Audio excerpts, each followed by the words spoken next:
जय श्री राम। नमस्कार साथियों, आप सभी का हमारा यूट्यूब चैनल में स्वागत है। आज चर्चा करेंगे प्रतिदिन की तरह टॉप 10 करंट अफेयर के प्रश्नों के बारे में और साथ में आज के दिन घटित हुए ऐतिहासिक घटनाओं के बारे में। सेशन अगर अच्छा लगे तो लाइक, शेयर और सब्सक्राइब जरूर करें। चलिए सेशन का शुरुआत करते हैं।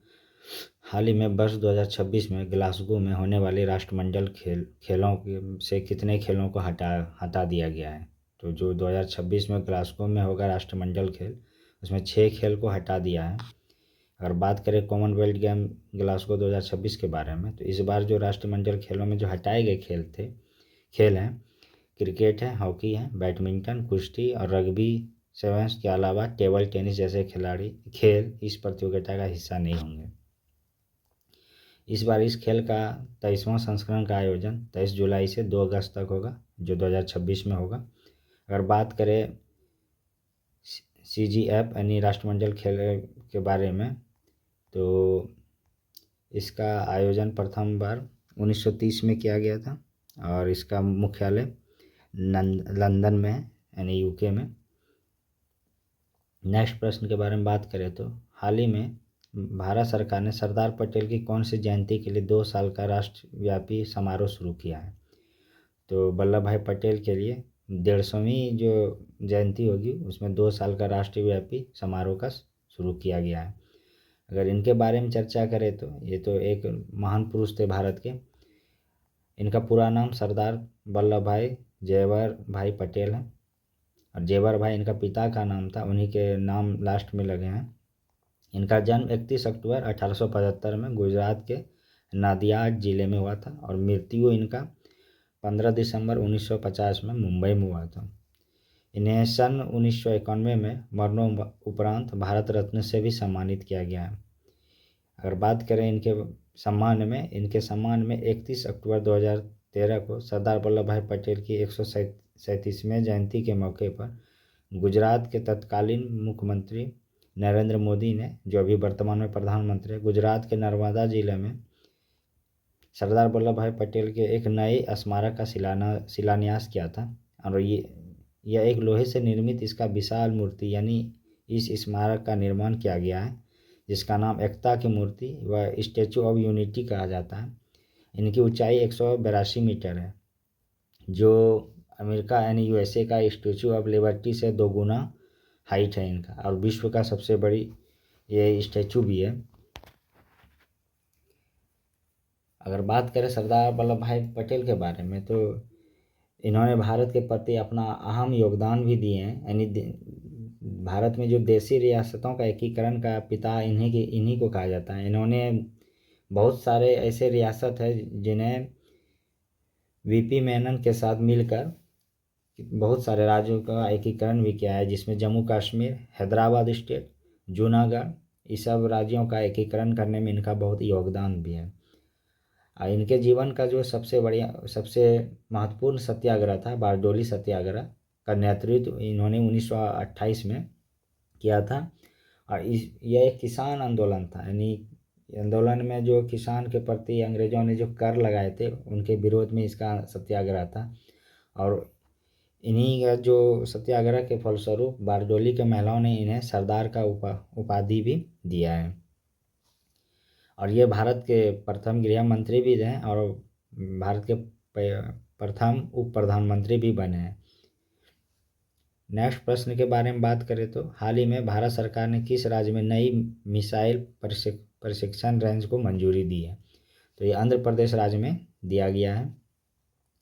अगर बात करें आंध्र प्रदेश राज्य के बारे में, तो आंध्र प्रदेश का भारत के मैप नक्शे में देखिए, इनके बारे में अगर बात करें तो इसका जो एरिया किन किन राज्यों से लगते हैं, तो इनके जो है उत्तर में तेलंगाना, छत्तीसगढ़ और उड़ीसा है। तेलंगाना राज्य आंध्र प्रदेश से ही 2 जून 2014 में अलग होकर बने हैं और दक्षिण भाग में जो लगते हैं ये तमिलनाडु राज्य से इनका एरिया लगता है और पश्चिम में कर्नाटक राज्य से और पूरब में बंगाल की खाड़ी से इनका एरिया टच करता है। अगर बात करें भारत में ये एरिया में 7वां स्थान रखता है और जनसंख्या में 10वां स्थान रखता है और यहाँ पे जो लोकसभा सीटों की संख्या है 25 है और राज्यसभा सीटों की संख्या 11 है तथा विधानसभा सीटों की संख्या 176। और इस राज्य का अगर गठन के बारे में बात करें तो 1 नवंबर 1956 में हुआ था, जबकि भाषा के आधार पर 1953 में ही राज्य का गठन हुआ था। वर्तमान में इसका राजधानी अमरावती है और सीएम वर्तमान में चंद्रबाबू नायडू जी हैं और उप मुख्यमंत्री पवन कल्याण जी हैं और राज्यपाल यहाँ पे एस अब्दुल नाजिर जी हैं। अगर बात करें आंध्र प्रदेश से रिलेटेड और भी फैक्ट के बारे में, तो इन्हें भारत का धान का कटोरा भी कहा जाता है। और यहाँ पे जो प्रमुख नदियाँ जो बहती है, जिसमें गोदावरी और कृष्णा नदी है। और गोदावरी नदी के बारे में बात करें तो गोदावरी नदी का लंबाई 1465 किलोमीटर है और कृष्णा का 1400 किलोमीटर है। गोदावरी नदी को दक्षिण भारत का गंगा भी कहा जाता है, जबकि स्वच्छता के आधार पर दक्षिण भारत का गंगा कावेरी नदी को कहा जाता है। और यहाँ पे जो जिले की संख्या है, आंध्र प्रदेश में 26 जिले की संख्या है। नेक्स्ट प्रश्न के बारे में बात करें तो हाल ही में किसने अंतर्राष्ट्रीय इनकमिंग स्पूड कॉल्स रोकथाम प्रणाली का शुभारंभ किया है? तो यह शुभारंभ संचार मंत्री ज्योतिरादित्य सिंधिया जी के द्वारा किया गया है। इनके बारे में अगर बात करें तो ये रोकथाम यानी कॉल्स रोकथाम प्रणाली के बारे में, तो यह संचार और दूरसंचार सेवा विभाग से संयुक्त रूप से इस प्रणाली को तैयार किया गया है। इसका जो उद्देश्य है, विदेश से आने वाले फर्जी कॉल की पहचान कर ब्लॉक करना है। अब वर्तमान में संचार मंत्री ज्योतिरादित्य सिंधिया जी हैं। नेक्स्ट प्रश्न के बारे में बात करें तो हाल ही में शहरों में से कौन सा एक IQ एयर रिपोर्ट के अनुसार वर्तमान में दुनिया का सबसे प्रदूषित शहर है? तो जो IQ एयर रिपोर्ट जो भी जारी हुआ है, उसमें सबसे ज़्यादा प्रदूषित शहर जो दुनिया में, वो पाकिस्तान का लाहौर है। नेक्स्ट प्रश्न के बारे में बात करें तो हाल ही में सड़क परिवहन और राजमार्ग मंत्रालय ने किस राज्य में 50 राष्ट्रीय राजमार्ग परियोजनाओं को मंजूरी दी है? तो हाल ही में जो सड़क परिवहन मंत्रालय ने मणिपुर राज्य में 50 नए राष्ट्रीय राजमार्ग का परियोजना को मंजूरी दिया है। और इस परियोजना के बारे में बात करें तो इस परियोजना में 902 किलोमीटर की 44 परियोजना राज्य के पर्वतीय क्षेत्र में सड़कों का निर्माण किया जाएगा। और वर्तमान में अभी भारत में केंद्रीय सड़क परिवहन मंत्री नितिन गडकरी जी हैं।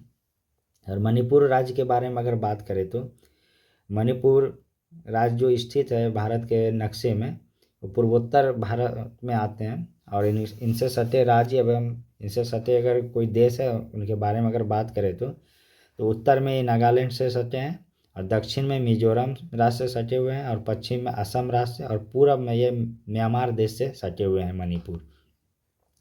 और बात करें इनका गठन का तो 15 अक्टूबर 1949 में मणिपुर का गठन हुआ था। राजधानी इम्फाल है। अब वर्तमान में CM N बीरेन जी हैं और राज्यपाल लक्ष्मण प्रसाद आचार्य जी हैं।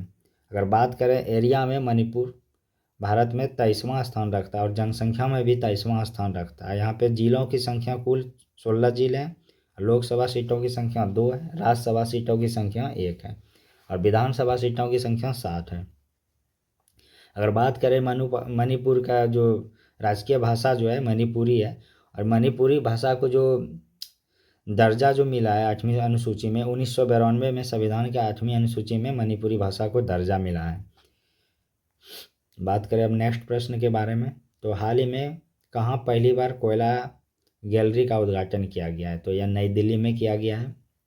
तो इसका उद्घाटन राष्ट्रीय विज्ञान केंद्र नई दिल्ली में किया गया है और इसका उद्घाटन केंद्रीय संस्कृति और पर्यटन मंत्री गजेंद्र सिंह शेखावत और कोयला और खनन राज्य मंत्री जो है सतीश चंद्र दुबे जी के द्वारा किया गया है।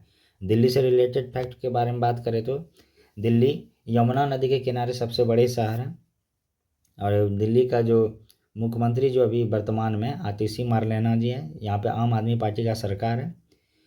इससे पूर्व दिल्ली का मुख्यमंत्री अरविंद केजरीवाल जी थे, जो भ्रष्टाचार के आरोप के कारण उन्हें इस्तीफा देना पड़ा है। अगर दिल्ली के बारे में और भी इम्पोर्टेंट फैक्ट के बारे में बात करें तो दिल्ली को रैलियों का उपनगर भी कहा जाता है। नेक्स्ट प्रश्न के बारे में बात करें तो हाल ही में किस देश में मुख्य न्यायाधीश का कार्यकाल 3 साल तक सीमित कर दिया गया है? तो हाल ही में पाकिस्तान देश में अब वहाँ का जो मुख्य न्यायाधीश का कार्यकाल होगा अब 3 साल होगा। अगर पाकिस्तान के बारे में बात करें तो पाकिस्तान का राजधानी इस्लामाबाद है और यह एक भारत का एक पड़ोसी देश है। नेक्स्ट प्रश्न के बारे में बात करें तो हाल ही में आए विनाशकारी तूफान डाना किस 2 राज्यों में ज़्यादा प्रभावित किया है? तो जो अभी जो दाना आए हैं तो उड़ीसा और पश्चिम बंगाल में सबसे ज़्यादा इससे क्षति पहुंचा है। अगर बात करें डाना तूफान के बारे में तो इसका मतलब अरबी में उदारता होता है और इसे कटर देश द्वारा नाम चुना गया है। नेक्स्ट प्रश्न के बारे में अगर बात करें तो हाल ही में, यानी सेशन का लास्ट प्रश्न है, हाल ही में एक्सिस बैंक के एमडी और सीईओ किसे नियुक्त किया गया है? तो हाल ही में जो एक्सिस बैंक के एमडी और सीईओ जो नियुक्त किया है, अमिताभ चौधरी जी को नियुक्त किया गया है। इनका कार्यकाल 3 साल के लिए इन्हें नियुक्त किया गया है। लगभग 3 साल के लिए इनका कार्यकाल 1 जनवरी 2025 से लेके 31 दिसंबर 2027 तक अपनी सेवा देंगे। अगर एक्सिस बैंक के बारे में बात करें तो इसका स्थापना 1993 में हुआ था। अब वर्तमान में मुख्यालय एक्सिस बैंक का मुंबई में है। और मुंबई से रिलेटेड फैक्ट के बारे में बात करें तो मुंबई को 7 टापुओं का नगर भी कहा जाता है और भारत का हॉलीवुड मुंबई को ही कहा जाता है और उद्योगों का नगर भी मुंबई को कहा जाता है। अब बात करते हैं 27 अक्टूबर के दिन घटित ऐतिहासिक घटनाओं के बारे में, यानी आज के दिन जो घटित हुई ऐतिहासिक घटना है उनके बारे में चर्चा करें तो आज ही के दिन 1920 में भारत के राष्ट्रपति KR नारायण का जन्म हुआ था। और आज ही के दिन 1605 में मुगल साम्राज्य के तीसरे शासक अकबर का फतेहपुर सीकरी में निधन हुआ था। अगर अकबर से रिलेटेड फैक्ट के बारे में बात करें तो दीन इलाही धर्म का स्थापना अकबर ने ही किया था। और आज ही के दिन 1290 में चीन के चिली के खाड़ी में भूकंप से करीब 1 लाख लोगों की मौत हुई थी। अगर सेशन अच्छा लगे तो लाइक शेयर सब्सक्राइब जरूर करें और साथ में आप लोग के लिए RRB प्रीवियस ईयर का प्रश्न भी ला रहा हूँ जो मेरा चैनल पे पर डे मैं डाल रहा हूँ, आप लोग वहाँ जाके देख सकते हैं। अगर